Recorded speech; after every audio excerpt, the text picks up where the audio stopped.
Hey guys, welcome back to Dominos. അപ്പോൾ ഇന്നത്തെ നമ്മുടെ പരിപാടി, നമ്മൾക്ക് വണ്ടിയുടെ 2 ക്ലച്ച് ഉണ്ട് ഇപ്പോൾ നമ്മുടെ വണ്ടിക്ക്. ഒന്ന് ശരിക്കുള്ള ക്ലച്ചും പിന്നെ നീ ഒരു ബ്രേക്കും. ഇപ്പോൾ ഒരുമാതിരി ക്ലച്ച് പോലാണ്, വണ്ടി നിൽക്കത്തൊന്നുമില്ല. അപ്പോൾ എന്തായാലും നമുക്ക് ബ്രേക്ക് പാഡ് മാറാൻ ടൈം ആയിട്ടുണ്ട്. അപ്പോൾ നമുക്ക് ഇതിൻ്റെ ബ്രേക്ക് പാഡ് എങ്ങനെയാണ് മാറുന്നത് ജസ്റ്റ് നോക്കാം. നമുക്ക് വീട്ടിൽ തന്നെ ചെയ്യാവുന്ന ഒരു കാര്യമുള്ളൂ. അപ്പം ഒന്നെങ്കിൽ ഇതിന് അഡ്ജസ്റ്റബിൾ ആയിട്ടൊരു സ്പാനർ എടുക്കുക, ഇതിന് കറക്റ്റായിട്ടുള്ള സ്പാനർ എടുക്കുക, അല്ലെങ്കിൽ ഞാനൊരു അഡ്ജസ്റ്റബിൾ സ്പാനറാണ് യൂസ് ചെയ്യണത്. അപ്പം അത് വെച്ചിട്ട് ഈ ഒരു നട്ട് ആൻറ്റി ക്ലോക്ക് വൈസാണ് നമുക്ക് തിരിക്കേണ്ടത്. ഇപ്പം ഞാൻ ഓൾറെഡി ലൂസ് ചെയ്ത് വെച്ചിരിക്കുക. ഇപ്പുറത്തെ സൈഡിൽ നമുക്ക് ബോൾട്ട് അല്ല വരുന്നത്, ഒരു ഹോളാണ് വരുന്നത്.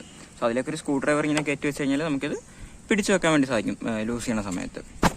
അപ്പം എന്നിട്ട് ഈ ഒരു ആക്സിൽ നട്ട് മൊത്തത്തിൽ നമുക്കൊന്ന് ഊരിയെടുക്കാം. അപ്പം ഞാൻ എനിക്ക് ഹോൾഡറൊന്നും ഇല്ലാത്തതുകൊണ്ട് 2 കൈ വെച്ച് വീഡിയോ എടുക്കാൻ പറ്റുള്ളൂ. അപ്പോൾ ഇത് ചെയ്യുന്ന സമയത്ത് ഒന്ന് കട്ട് ചെയ്യേണ്ടി വരും. അതുകൊണ്ടാണ് ഞാൻ കറക്റ്റായിട്ട് പറഞ്ഞു തരുന്നത്. ഓക്കെ, അപ്പോൾ ഈ ഒരു നട്ട് നമുക്ക് ഊരിയെടുക്കാം. അപ്പോൾ നമ്മൾ ആക്സിഡൻറ്റ് മൊത്തത്തിൽ ഊരി എടുത്തിട്ടുണ്ട്. ഇത് കുറച്ച് ടൈറ്റ് ആയിട്ടിരിക്കുകയാണെങ്കിൽ ഈ ഒരു അഡ്ജസ്റ്റബിൾ സ്പാനർ വെച്ച് തന്നെ ചെറുതായിട്ടൊന്ന് അടിച്ചടിച്ച് കൊടുത്തു കഴിഞ്ഞാൽ ഇത് ഊരി വരും. അതിനുശേഷം ഈ സ്ക്രൂ ഡ്രൈവർ ഈ ഹോളിലേക്ക് ഇട്ടിട്ട് ഇങ്ങനെ പുള്ളി ചെയ്താൽ മതി, ഈസിയായിട്ട് ഊരി വരും. നമ്മൾ ആക്സിഡൻറ്റ് ഊരുന്നതിന് മുമ്പ് തന്നെ ഈ ഒരു ബ്രേക്ക് ലെവറിൻ്റെ ഇത് ലൂസ് ചെയ്യാൻ വേണ്ടി ശ്രദ്ധിക്കും. ഓക്കെ, അപ്പോൾ ഞാൻ അതൊന്നും മറന്നു പോയായിരുന്നു. അപ്പോൾ എന്തായാലും വലിയ ബുദ്ധിമുട്ടില്ല, നമുക്ക് കൈവച്ച് തന്നെ അഴിച്ചെടുക്കാവുന്ന ഒരു സാധനമേ ഉള്ളൂ. ഇനി ടൈറ്റ് ആണെങ്കിൽ ഈ ഒരു അഡ്ജസ്റ്റബിൾ സ്പാനർ യൂസ് ചെയ്ത് തന്നെ നമുക്ക് ഇത് സാധനം ഊരിയെടുക്കാൻ പറ്റും. അപ്പോൾ ഞാൻ ഇതും ജസ്റ്റ് ഒന്ന് റിമൂവ് ചെയ്യട്ടെ. അപ്പോൾ നമ്മൾ ടയർ എടുത്തു കഴിഞ്ഞാൽ ഈ സാധനം ഈസി ആയിട്ട് അതിനകത്തുനിന്ന് ഊരി വരും. ഓക്കെ, അതിൽ നിന്ന് നമുക്ക് ബ്രേക്ക് പാഡ് എളുപ്പത്തിൽ ഊരിയെടുക്കാം.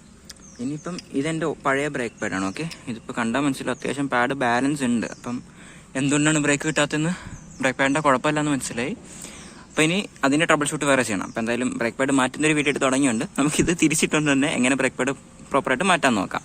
ഓക്കെ, അപ്പോൾ ഇതിനകത്ത് ഈ 2 സ്പ്രിങ്ങുകൾ കണ്ടോ, ഈ 2 സ്പ്രിങ്ങുകൾ ഇപ്പോൾ നമുക്ക് ഈസി ആയിട്ട് ഊരിയെടുക്കാൻ പറ്റും. ലൂസായിട്ടിരിക്കുന്നതുകൊണ്ട് തന്നെ ഈസി ആയിട്ട് ഊരിയെടുക്കാൻ പറ്റും. സോ ഇത് ഊരിയെടുക്കുക, ഈ 2 സ്പ്രിങ് ഊരി എടുക്കുക, എന്നിട്ട് പുതിയ ബ്രേക്ക് പാഡിലേക്ക് ഇടുക. ഇനി വേണ്ട, ഊരി വന്നിട്ടുണ്ട്, ഈസി ആയിട്ട് തന്നെ ഊരി വരും. ഇനി ഇത് ഈ പുതിയ ബ്രേക്ക് പാഡിലേക്ക് ഇങ്ങനെ തന്നെ കൊളുത്തിയിടുക. ഓക്കെ, കൊളുത്തിയിട്ടതിന് ശേഷം ഇതിനകത്ത് ഈ ഒരു ഹോൾ കണ്ടോ, ഈ ഹോളുള്ള 2 ബ്രേക്ക് പാഡിൻ്റെ സൈഡും സെയിം ആയിട്ട് തന്നെ വരണം. അത് മാത്രം ഒന്ന് ശ്രദ്ധിച്ചാൽ മതി. ഇങ്ങോട്ടതിന് ശേഷം ഈ ഒരു ഹോൾ വരുന്ന ഭാഗം ഇവിടെ ഈ സർക്കിൾ ഷേപ്പുള്ള സ്ഥലത്തും മറ്റേത് ഈ ഒരു പിന്നിലും ആയിട്ട് ഇങ്ങനെ വെക്കേണ്ടത്. നമുക്കിത് ചെറുതായിട്ട് നകർത്തി കഴിഞ്ഞാൽ കയറ്റി ഈസി ആയിട്ട് വെക്കാൻ പറ്റും.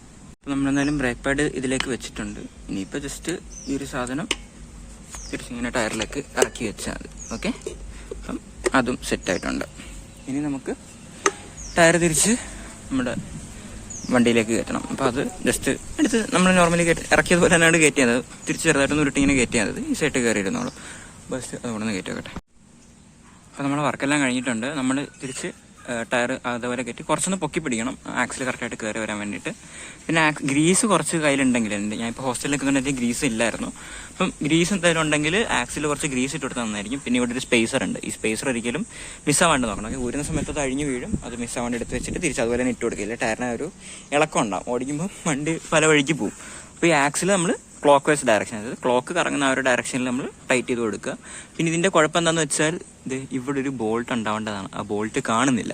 അപ്പോൾ ഈ സാധനം ഇങ്ങനെ ഇളകി ഇങ്ങനെ തിരിച്ചങ്ങോട്ട് വന്ന് കിടക്കുക. അപ്പോൾ എന്തായാലും തൽക്കാലം പിടിച്ച് വെച്ചിട്ടുണ്ട്. ഒരു ഹാർഡ്വെയർ കട, ഇന്നിപ്പോൾ ഞായറാഴ്ച ആയതുകൊണ്ട് കടയും കാര്യങ്ങളൊന്നും ഇല്ല. അപ്പം നാളെ ഒരു ഹാർഡ്വെയർ കടയിൽ പോയിട്ട് അതൊരെണ്ണം വാങ്ങിച്ചിടണം. അവിടെ ഒരു ബോൾട്ട് വാങ്ങിച്ചിടണം, അല്ലെങ്കിൽ ഇൻ കേസ് ഓടിക്കുന്ന സമയത്ത് അങ്ങനെ ഊരി പോയി കഴിഞ്ഞാൽ ഡേഞ്ചറസ് ആയിരിക്കും. അപ്പം ഒന്ന് വാങ്ങിയിടണം. അപ്പം ബ്രേക്ക് പാഡ് മാറാൻ എല്ലാവരും പഠിച്ചെന്ന് വിശ്വസിക്കുന്നു.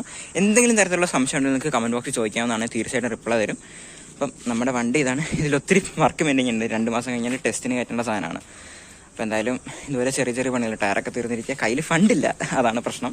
അപ്പോൾ ഫണ്ട് വരുന്നതനുസരിച്ച് നമ്മളിത് ഓരോന്നായിട്ട് ഇങ്ങനെ മാറിക്കൊണ്ടിരിക്കുക. അടുത്ത് ഇനി ഒരു ബ്രേക്ക് കേബിൾ മാറണം, ബാക്കിലെ ബ്രേക്ക് പാഡ്സ് മാറണം, അവിടുത്തെ ടയർ മാറണം, അങ്ങനെ കുറേ പണികളുണ്ട്. അപ്പോൾ എല്ലാം പയ്യെ നമുക്ക് ചെയ്ത് വരാം. അപ്പോൾ ഈ ഒരു ബ്രേക്ക് പാഡ് മാറ്റുന്ന വീഡിയോ എല്ലാവർക്കും ഇഷ്ടപ്പെട്ടെന്ന് വിചാരിക്കുന്നു. ഇഷ്ടപ്പെട്ടെങ്കിൽ വീഡിയോ ഒന്ന് ലൈക്ക് ചെയ്യാൻ, ചാനൽ സബ്സ്ക്രൈബ് വെക്കുക. ഇതുപോലത്തെ മോർ യൂസ്ഫുൾ ആയിട്ടും ഇൻട്രസ്റ്റിംഗ് ആയിട്ടുള്ള കോണ്ടന്റ്സ് ഒക്കെ നമ്മുടെ വീട്ടിൽ ഒരുപാട് വരുന്നതാണ്. അപ്പോൾ മറ്റൊരു വീഡിയോ കാണുന്നവരെ this me Dominos signing out. By.